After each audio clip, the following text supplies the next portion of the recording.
지금 윤석열 대통령의 지지율이 뭐 10% 사실상 19.88이기 때문에 10%대나 마찬가지다.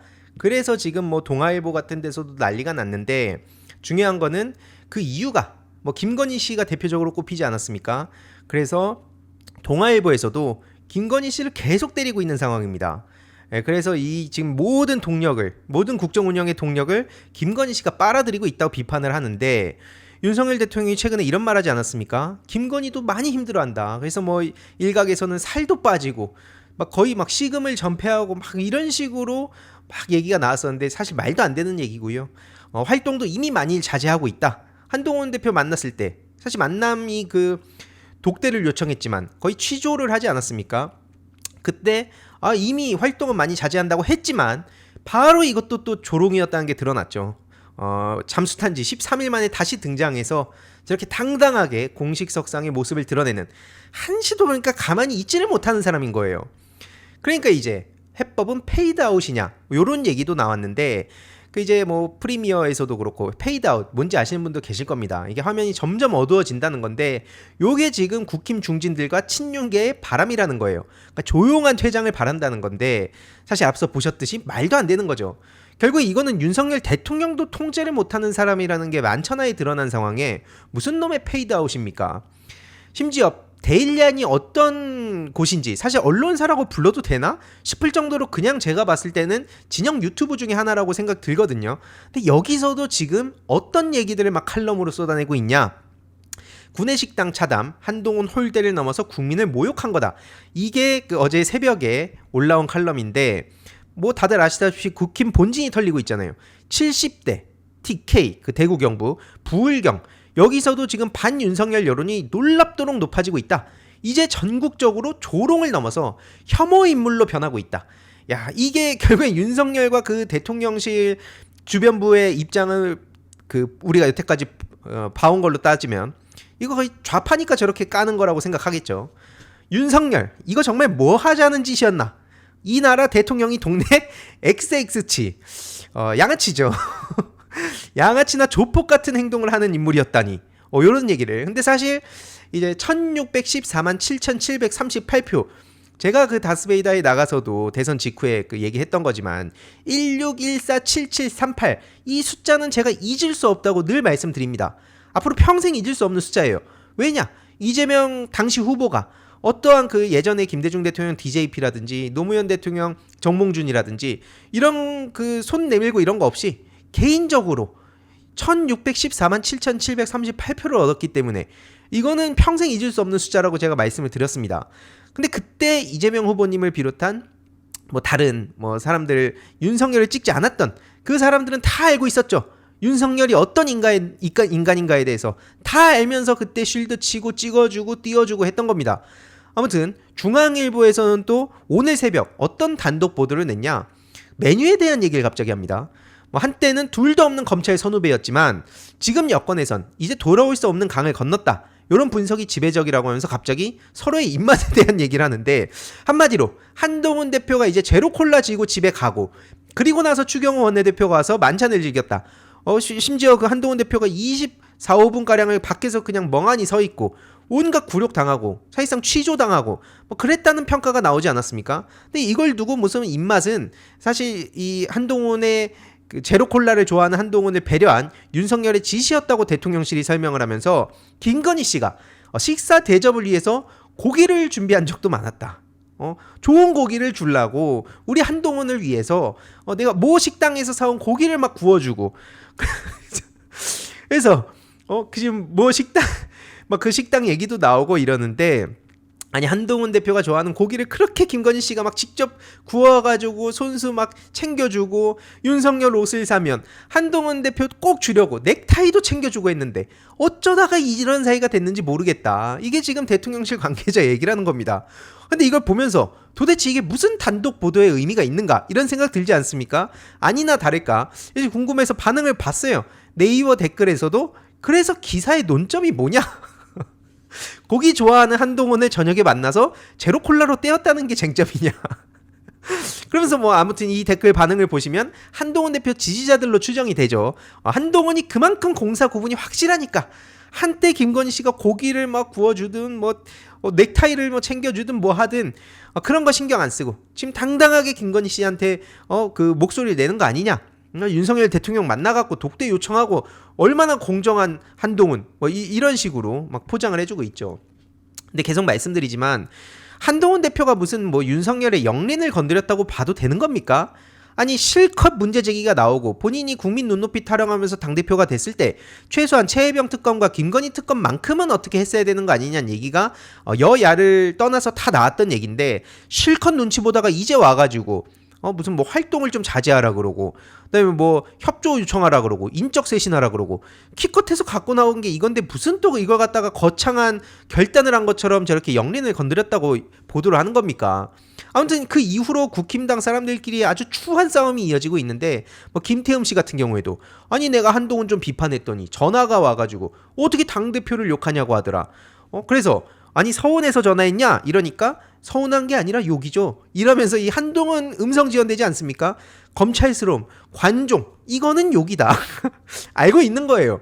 검찰스럽다가 지금 대한민국에서 가장 심한 욕. 물론 뭐 요즘 뭐 윤석열, 김건희 씨가 가장 심하다고는 하지만 거의 못지않게 너 검찰스럽다. 요게 거의 윤석열스럽다에 준하는 거의 동의어 아닙니까?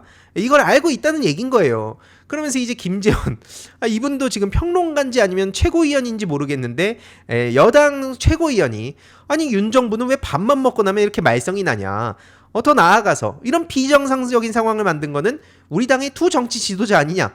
다시 말씀드리지만 지금 김재원 뭐 전 의원으로 해가지고 무슨 평론가로 지금 활동하는 게 아니라 지금 국힘 최고위원입니다.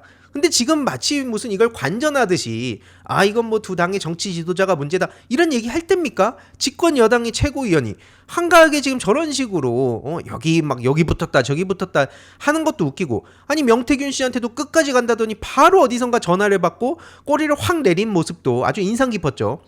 그리고 홍준표 시장을 또 만나가지고 한동훈을 견제하는데 모든 에너지를 쓰고 있다는 게 지금 윤석열 대통령의 행보입니다. 한동훈을 그렇게 강하게 비판이 아니죠.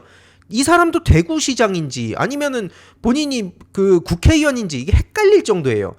그냥 얼핏 기사만 보시는 분들은 홍준표 국회의원인 줄 알겠습니다. 대구시장이고요. 근데 틈만 나면은 그냥 뭐 한동훈 비난을 하면서 페이스북에 계속 글을 올리고 있는데 최근에도 만나가지고 윤석열이 무너지면 보수 우파가 침몰한다는 그 홍준표 시장하고 같이 만나서 한동훈 욕을 얼마나 했겠습니까? 그래서 홍준표 시장이 또 무슨 얘기를 하냐? 엉뚱한 짓 하지 말라고 한 수 가르치는 거다.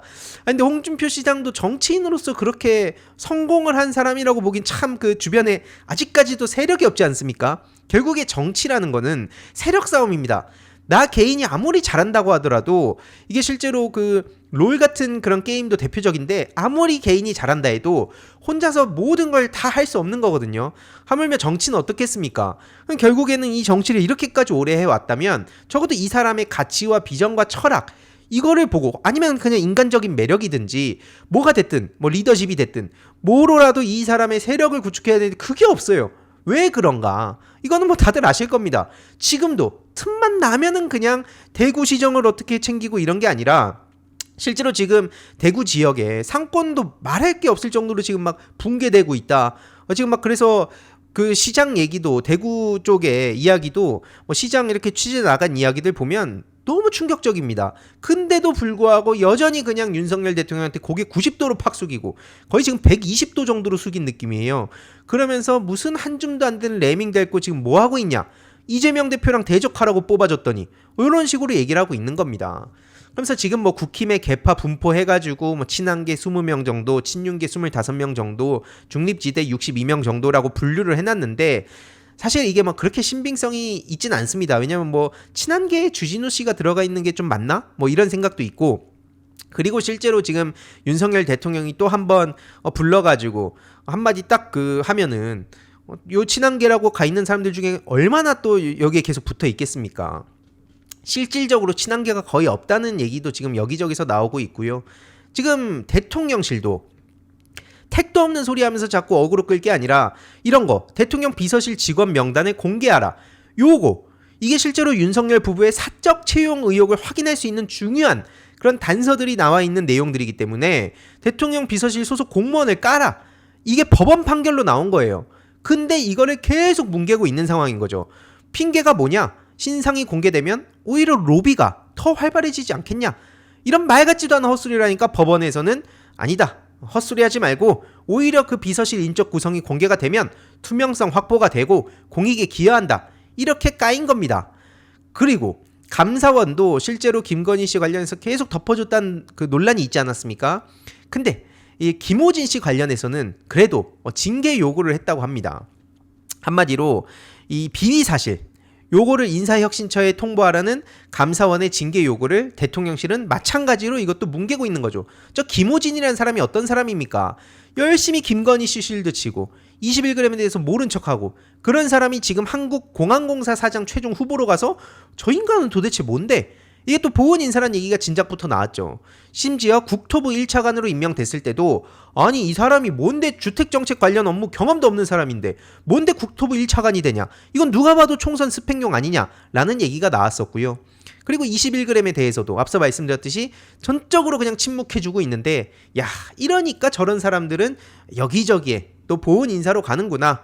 그러니까 이것도 웃겼잖아요. 21g 누가 추천했는지 기억이 안 나. 다만 내가 딱 기억나는 거 하나 있어. 김건희가 추천한 건 아니야. 다른 건 다 기억이 안 나는데 이것만 기억나.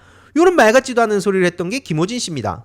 그리고 청와대 개방하면 2천억 효과가 있다고 큰 소리를 쳤던 이 한국문화관광연구원, 문광연이라고 부르죠. 여기도 정작 근거 자료가 없습니다. 연 1,490억, 연 565억 그 생산 그리고 부가가치 유발 효과가 각각 저렇게 된다고 발표를 했었는데 이 근거도 없이 그냥 떠든 거예요. 그러니까 검증도 어렵다는 거죠. 이런 와중에 대통령실은 뭐하고 있냐? 다음 주제로 넘어가기 전에 미리 예고 드렸듯이 제 채널에 한두 개 정도의 광고는 한다. 그 중에 인터넷 비교한 여러분들이 정말 믿고 쓰실 수 있는 그런 상품만 제가 추천을 드리는데요. 꼭 필요한 인터넷, 휴대폰, 가전제품 렌탈을 통해 현금 혜택을 받을 수 있습니다. 인터넷 가입 시에는 최대 48만원, 그리고 알뜰폰, 핸드폰 새로 장만할 필요가 없이 현재 쓰는 휴대폰의 통신사만 변경하면 최대 30만원, 그리고 정수기 렌탈 시에는 최대 30만원, 무려 총 108만원의 혜택을 받으실 수 있고요. 서울보증보험 8억 이상 보험 들어있는 튼튼한 법인 기업입니다. 아마 인터넷 비교원을 모르시는 분들은 안 계실 텐데요. 보시다시피 든든하고 믿음 있는 서경석 씨를 모델로 한 인터넷 비교원은 무려 23년 동안 현금 사은품 누적 983억 이상, 24년 8월 기준으로는 가입자가 60만 명을 넘겼다고 합니다. 게다가 이 단독 혜택도 있는데요. 현금 사은품 혜택을 원하지 않는다. 그럼 삼성 55인치 TV 선택 가능하시고요. 인터넷 신규 가입 후에 소개한 친구까지 가입한다. 그러면 신세계 상품권 4만원에 추가 혜택도 계속 받아가실 수 있습니다. 1670-2521 여기로 전화 거셔서 상담 받으시거나 네이버에 인터넷 비교원 검색하셔도 되고요. 그리고 마지막으로 또 하나 서비스가 있습니다. 제 알림이 황희도 채널을 보고 인터넷 비교원 가입하실 시엔 비타민 B 컴플렉스 100을 증정해드린다고 합니다. 지금 댓글로 링크를 고정해둘 예정이니 영상 시청 후에 인터넷 비교원 가입하시고 많은 혜택도 받아가시길 강추드립니다. 오로지 김건희 수호, 그냥 김건희 개인 로펌이란 얘기가 이래서 나오는 겁니다. 오로지 모든 건 다 김건희 씨의 심기, 김건희 씨 방어, 김건희 성역화, 여기에 지금 모든 에너지를 쏟고 있다는 거죠. 23억 차익도 사실 아니다. 이거 떠드는 놈들 내가 지켜보고 너네 대응할 거야 이러고 있는데, 이건 문재인 정부 때 검찰이 움직인 거 아니냐, 그때 그 결과 발표한 거 아니냐 하니까 민주당에서도 무슨 헛소리냐, 저거는 돈 없는 거짓말이다. 왜냐? 이 의견서는 22년 12월 윤석열 취임한 7개월 뒤에 검찰이 법원에 제출한 건데 무슨 말 같지도 않은 헛소리를 하고 있냐. 검찰을 지금 그래서 김건희 개인 로펌으로 만드는 거냐, 이런 비판이 나오는 거고, 지금 그 강유정 원내대변인은 국감 이후에 김건희 관련 예산 의혹에 대해서도 추궁할 거라고 합니다. 이 예산도 들여다보면 아주 기가 막히죠. 지금 예산 문제, 인사 문제 등등 지금 막 여기저기에 그냥 손에 잡히는 대로 다 그 김건희 씨를 얽히는 거 아니냐, 이런 얘기가 괜히 나오는 게 아닙니다. R&D 예산 같은 경우에도 김건희 지인 찬스만 있으면 그냥 어떤 문제가 있어도 그냥 덮고 넘어간다는 거예요. 아니 애초에 뜬금없는 사람이 막 공대 교수로 임용도 되고 연구 실적 하나도 없이 무려 300억대의 마음건강 사업의 수혜자가 되고 결국 이런 혈세를 가지고 저런 장난질을 치고 있다는 게 굉장히 심각한 문제의 본질이고요. 그리고 국감 때 그 사비를 들여서까지 이렇게 해외로 다니면서 요리조리 피해 다니고 있는데 국민대 대표적으로 그 박사 논문 관련해서 많은 말이 있지 않았습니까? 근데 3년 연속 해외 출장한다면서 국감에서 보이질 않습니다. 국민대 이사장이요. 김건희 논문은 표절에 해당되지 않는다는 역대급 망언을 쏟아내서 정부 여기에 또 포함된 사람인데 민주당에서도 계속 열심히 목소리를 내고 문제 제기하고 있습니다. 교육농단 10인방이라고 있는데 한마디로 뉴라이트 4인방, 그리고 김건희 논문 그 표절 문제를 비호한 교육계 3인방, 그리고 의료 대란, 의대교육 파행 3인방, 요게 이제 대통령실 뭐 장관 차관들, 그리고 지금 뭐 국민대, 쑥대, 한경대 여기에 있는 사람들, 이 사람들에 대한 그 교육농단 10인방이라고 문제 제기를 하고 있는 거고, 11월 14일에 김건희 특검법 표결을 다시 추진한다고 하죠. 그래서 이 이전까지의 국힘당 내부의 엄청난 싸움과 동시에 민주당에서는 지금 뭐 장애투쟁도 본격적으로 시작한다는 상황이고요. 결국에는 이렇게 거리로 나서는 상황이 불보듯 뻔해지니까 국정원이 또 움직여가지고 민간인을 막 미행하고 촬영하고 심지어 경찰에 접대를 했는데, 이 모든 거를 알았던 경찰은 그냥 이것도 다 덮어줬죠. 검찰, 경찰, 국정원 관계자 전부 불송치해주고 있는 거고요. 이걸 보면서 저는 이명박 때가 떠올랐습니다. 특히 이명박 때 국정원이 무슨 짓을 했습니까? 국내 심리전을 하고 그 온 오프라인을 자기들이 통제하기 위해서 아주 별의별 상상을 뛰어넘는 짓들을 저질렀던 게 이명박 국정원이었는데, 지금 그때랑 심지어 그때보다 더 심한 짓들이 저질러지고 있는 거죠. 막 개인 사찰이라든지 이런 건 뭐 말할 것도 없고요. 심지어 해외 문제도 지금 마찬가지로 아작이 나고 있다는 겁니다. 국내 문제도 지금 출혈이 매우 크지만 이 외교 문제, 나중에 이거 어떻게 감당하려고 합니까? 독도가 일본 땅이라고 서울 박람회에서 당당하게 일본 정부가 그 다케시마 지도를 배부했다는 게 드러나서, 이것도 원래는 이것만으로도 난리가 나야 마땅한데 하도 말도 안 되는 소식들이 터지니까 이런 기사도 그냥 묻히고 넘어가는 느낌입니다. 여행 박람회에서 그냥 자기들 홍보하는 게 뭐가 문제겠습니까? 근데 뻔히 저런 말 같지도 않은 지도를 그 비치를 해서 제공을 한 거는, 이거는 영토 도발을 한 거죠. 근데 정부의 항의가 제대로 있지가 않았고요. 민주당에서는 대사관에 항의 서한을 전달했습니다. 특히 지금 윤석열 정권의 독도 지우기 진상조사 특별위원회도 꾸려져서 저런 영토 도발 행위에 단호하게 맞서고 정부의 침묵에 대해서도 마찬가지로 계속 규탄의 목소리를 내고 있는데, 다들 아시다시피 뭐 독도는 역사, 지리, 국제법적으로 대한민국의 고유 영토입니다. 그래서 일본은 사과하고 철저한 검증 시스템을 구축해라 라고 하지만 정작 윤석열 정부, 국민의힘은 거들떠 보지도 않는 상황이죠. 이러니까 이제 이재명 대표님 같은 경우에도 꾸준히 지금 외통위 국감에서 비판의 목소리를 전하고 있는데, 특히 앞서 말씀드렸던 그 중요한 문제, 이게 이 외교부 장관은 정작 관심도 없었다는 게 또 드러나서 이걸로 또 이재명 대표님은 강하게 비판을 한 거고요. 결국 독도를 지금 윤석열 정부가 어떻게 보고 있나가 요 사태를 통해서 그대로 보여진다는 겁니다. 외교부만의 문제냐? 그럼 그것도 아니죠. 국방부, 행안부, 해양수산부 등 결국에 정부 부처들이 전부 다 윤석열 그 뉴라이트 세력들의 뜻에 맞아 떨어지고, 실제로 그런 사람들을 주요 보직에 다 그 꽂아 넣으니까 결국 이 사단이 난다는 거고요. 독도 방어훈련을 축소하고 국방부 교육교재에 독도를 갑자기 분쟁 지역으로 표기를 하고 독도 기념물이 철거되고, 이게 나중에 가서 이걸 어떻게 수습하려고 지금 저런 짓들을 저지르는 건지 진짜 분통이 터진단 말밖에 안 나오고요. 이걸 두고 조태열 외교부 장관은 이거는 그냥 실무자의 단순 실수인데 뭐 그렇게 호들갑이야, 이런 반응을 보이고 있는 게 현실입니다. 이게 지금 대한민국의 현실이란 거예요. 참고로 저 조태열이 누구냐, 제가 예전에 영상을 또 만들어서 뚜렷하게 기억이 나는 사람인데, 일본 사도광산 문제 다들 잊으셨겠지만 이게 얼마 안 된 일이거든요. 유네스코에서 그 사도광산을 세계유산으로 등재할 때 그때 강제노역에 관한 직접적 표현이 빠지고 엉뚱한 데다가 저 멀리다가 막 그런 거 설치하게 해가지고 이걸로 이재명 대표님이 얼마나 많이 비판했습니까? 근데 그때 조태열 나와가지고 뻔뻔하게 그냥 말장난하고 대충 그냥 덮고 넘기려고 하고 그래가지고 제가 영상 편집하면서도 그때 분통이 터졌었는데, 저런 인간들이라는 겁니다. 지금 외교를 담당하는 게. 게다가 주일대사, 며칠 전에도 말씀드렸지만 한일 관계, 한미일 관계가 아니라 일한 관계라고 당당하게 표현을 하고 전혀 책임감을 느끼지 않는, 그래서 민주당 이재정 의원이 그 한국인 강제 노동자, 이 강제 동원에 대해서 우리 시민들은 당연히 쓰기 때문에 대사님도 쓰실 거죠? 라고 물어봅니다. 그러니까 이렇게 대답을 하죠. 이거는 외교적 파장을 좀 고려를 해서. 장난합니까? 이게 외교적 파장 문제입니까? 아니, 이게 뭐 결국에는 일본 눈치를 보면서 일본에 납작 엎드리겠다는 얘기나 마찬가지 아닙니까? 일한이라고 37번을 표현합니다. 일미한이라고도 표현합니다. 그럼 저 사람이 누구냐? 뭐 이따가 좀 말씀드리고요. 그러다가 이제 저렇게 버팅기다가 국힘당의 윤상현 의원도 이거는 강제동원이 맞다 라고 얘기를 하니까 그제서야 나중에 네 그렇게 하겠습니다. 요런 식으로 정말 저런 인간이 주일 대사로 있다는 게 지금 대한민국의 현실이고요. 과거에 어떤 얘기들을 떠들었냐. 반일은 북한만 이롭게 하고 한국엔 이롭지 않다. 이런 얘기를 아무런 그런 죄책감 없이 떠들었는데 그럴 만한 이유가 있습니다. 나카소네상.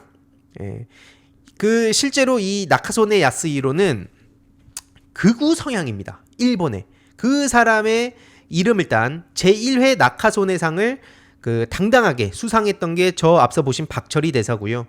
일본 평화헌법 개정에서 평화헌법 구조 건드려가지고 전쟁 가능한 국가로 나아가고 결국에는 과거의 영광을 다시 되찾아가지고 제국주의 시절로 돌아가려는 게 지금 일본의 야욕 아니겠습니까?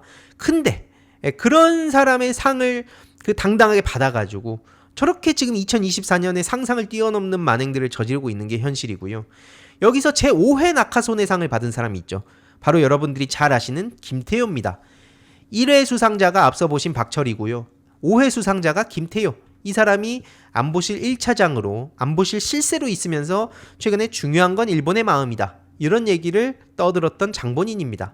이러니까 나라 꼬라지가 제대로 돌아갈 리가 있겠습니까? 최근에 이런 소식도 이제 나온 바 있었는데 환수된 거물 친일파의 땅이 다시 후손에게 수의 계약으로 돌아갔다. 야, 이거를 보면서 진짜 돌아가신 우리 독립운동가분들이 어떤 생각을 하실지 정말 이 피가 끓는 심정으로 싸워야겠다는 생각이 들지 않습니까? 아니 일제강점기 때 축적된 땅을 일부 회수를 했는데 이게 최소 12건이 수의계약식으로 심지어 그대로 다시 친일파 후손들한테 넘어갔다는 겁니다. 여기 보시면은 순종 옆에 이토 히로부미가 있고 그 옆에 이완용이 있고 그 옆에 고영이라고 이 사람이 그 한일을 합병 가담해가지고 여기서 또 돈을 어마어마하게 받았는데 그 직계 후손이 다시 저거를 사갔다는 겁니다. 그것도 수의계약으로. 그래서 이건 사실상 특혜를 준 거 아닌가 싶다. 땅을 되팔기 좋게. 그래서 되게 허탈하다는 반응이 나왔는데 이러니까 이제 많은 시민들 입장에서 어떤 생각이 들겠습니까? 우리나라 법이 문제인 거냐? 도대체 뭐가 문제인 거냐? 이거는 결국에 타고 올라가면 이승만 때부터 친일 청산이 아니라 오히려 그런 친일파들까지 다시 등용시켜가지고 뭐 현실적이라는 이유만으로 결국엔 그때 제대로 처단을 하지 못하고 넘어가서 여기까지 질질 끌려온 게 문제의 본질 아닐까 싶고요. 결국에는 그 법 기술자들이 법을 가지고 저렇게 장난질을 치고 국정을 막 진짜 농단하고 이게 문제의 본질이죠. 결국엔 그 사람을 기리기 위해서 자신들의 정통성을 어디에서 찾냐? 이승만에서 찾고 있는 겁니다. 물론 이제 그 전두환 노태우 사진이 또 다시 당당하게 그 안보사 막 그 쭉 뭐 역대 사령관이라 해서 막 걸리고 있는데 이승만을 이달의 독립운동가로 만들려고 저기선 안간힘을 쓰는 거예요. 그렇게 해야 정통성을 되찾고 다시 자신네들이 당당하게 사람들을 속일 수 있다고 생각을 하니까요. 그래서 이승만 기념사업회 추천을 받고 뉴라이트 성향 학자들이 포함된 선정위원회면 사실상 끼리끼리 다 이미 짜여진 결과 아닙니까? 검찰이 결과 끼워 맞추듯이 저 사람들 그냥 절차만 형식적으로 만들어 놓고 다 짬짬이 하고 있는 거 아니에요. 그래서 이승만을 독립운동가라고 띄우고 있는 거 아닙니까? 그러면서 지금 막 외신에 그렇게 관대하던 정부는 오로지 에너지 쏘는 게 뭐냐? 저렇게 친일 세력들이 막 활개치게 주요 보직 차지하게 만들어주는 거 하나. 그리고 김건희 사기꾼이라는 요 김건희 씨의 심기 그 보좌에만 에너지를 쏟고 있는 게 현실이다. 앞서 외신들을 보면은 이제 문체부가 대체적으로 관대하게 대처해왔지만 김건희 사기꾼, 김건희 관련한 문제에 대해서만큼은 굉장히 과하게 민감하게 반응을 해서 요게 지금 말이 많이 나오고 있다. 이러니까 나라 경제가 개판이 될 수밖에 없는 거죠. 이게 그 올해 3분기 성장률이 0.1%입니다. 지금 전분기보다 0.1% 성장을 했는데 수출 뒷걸음질 뭐 말할 것도 없죠. 애초에 러시아, 중국을 저런 식으로 그 적대시하면서 결국에는 국내 태극기 세력들한테 어필하려고 저 낡은 그런 그 안보 장사하려고 러시아 중국 타격하고 막 그 되도 않는 짓만 떠들고 다니니까, 되도 않는 소리만 떠들고 다니니까 이게 수출이 어떻게 살아나겠습니까? 한국은행 전망치가 0.5%였는데 5분의 1 토막이 났고요. 그러면서 결국엔 이 세수 펑크 문제도 지금 심각하지 않습니까? 경제가 살아나지도 않으니까 세금이 또 더 덜 거치는 거고, 그러면서도 초부자 감세들 해주고 있는 상황인데, 그 상황에 어떻게 하면 그러면 세수를 또 확보하는가? 내년 벌금, 과태료를 올해보다 1.6조 더 걷겠다. 이러니까 이게 결국에는 서민들, 중산층들 돈을 어떻게든 더 걷어가고, 그 부족한 부분으로 그러니까 그런 부족한 부분들, 초부자들, 그 사람들, 대기업 이런 데에 막 감세 혜택 주고, 그 부족한 부분들 서민 중산층들 돈 그냥 더 거두면 되지, 하는 마통 그럼 뭐 100조든 뭐든, 지금 막 마이너스가 어마어마한 상황 아닙니까? 뭐 공자기금, 그다음에 외평기금 이런 것들, 심지어 그 우체국보험 적립금까지 건드리고, 이게 pak장이라는 얘기가 나올 수밖에 없잖아요. 그러니까 다시 아까 안보 장사 말씀드렸는데, 저렇게 신원식이랑 한기호랑 끔찍한 얘기를 해서 결국에는 다시 이 국지전을 막 유도하면서 요걸로 자기 빠져나가려는 거 아닌가. 지금 이스라엘 네타냐후 총리처럼 자기의 위기를 이걸로 돌파하려는 거 아닌가. 이런 심각한 상황에 저렇게 선글라스 끼고 대통령실에 견학온 공군 사관생도들을 만나가지고 격려를 했다고 하는데, 계속 말씀드리지만 이게 도대체 무슨 대통령입니까?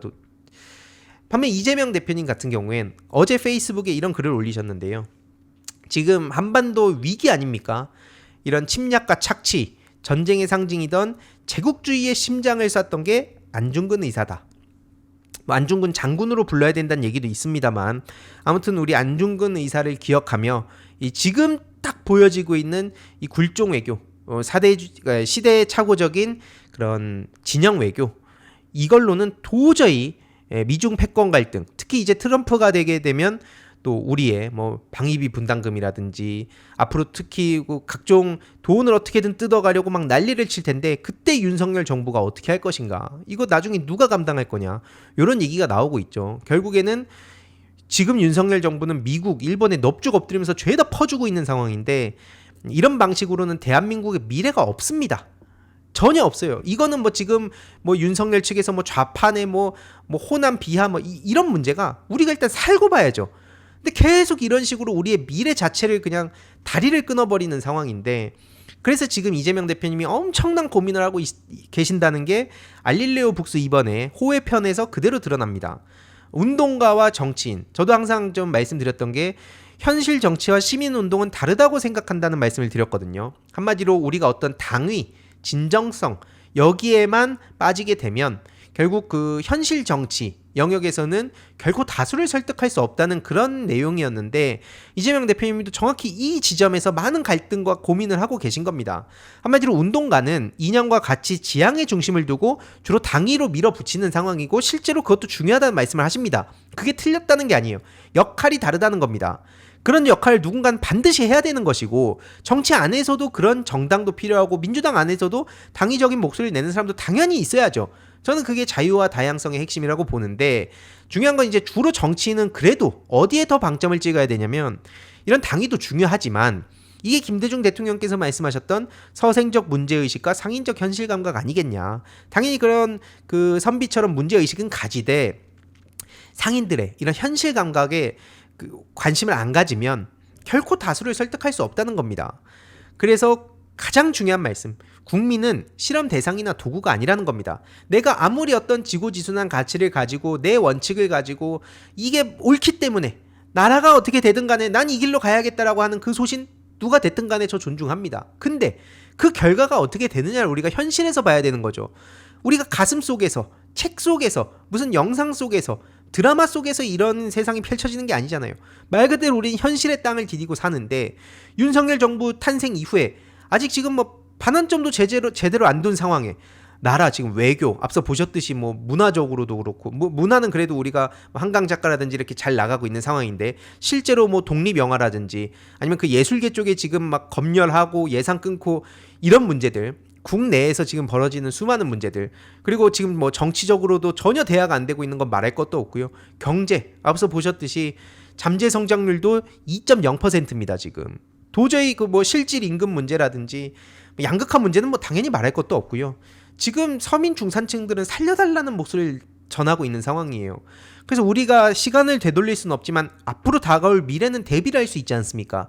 그때 이런 지금 이재명 대표님의 고뇌를 우리도 같이 할 필요가 있다. 그런 말씀을 좀 드리고 싶습니다. 그래서 이번 내용도 좀 요약해서 전해드리자면 너무 많은 이것 말고도 사실 너무 많은 소식들이 있어가지고 이걸 어떻게 전해드려야 될까 고민을 참 많이 했는데 다 전해드리지도 못하고 너무 축소하자니 충격적인 이슈가 한둘이 아닌데 그래서 이제 이런 기조로 좀 요약을 이번에 해봤고요. 결국에는 지금 친일 뉴라이트 세력들에 맞서기 위해서 우리가 결국에는 거리로 나설 때가 왔다. 지금 저들은 뭐 민생이고 경제, 외교 뭐 안보 이런 거 신경 쓸 그런 관심도 없고 그냥 오로지 그 안보 장사를 해서 자신네들의 그 위기를 그런 식으로 빠져나가려 하는구나. 이런 생각밖에 안 든다. 지금 굉장히 심각한 상황이다. 저는 그런 생각이 정말 많이 듭니다. 재미있게 보셨다면 구독과 멤버십 부탁드립니다. 특히 멤버십 희동이님들께 정말 감사드린다는 점 다시 한번 말씀드리고요. 주위에도 널리 공유 부탁드리겠습니다.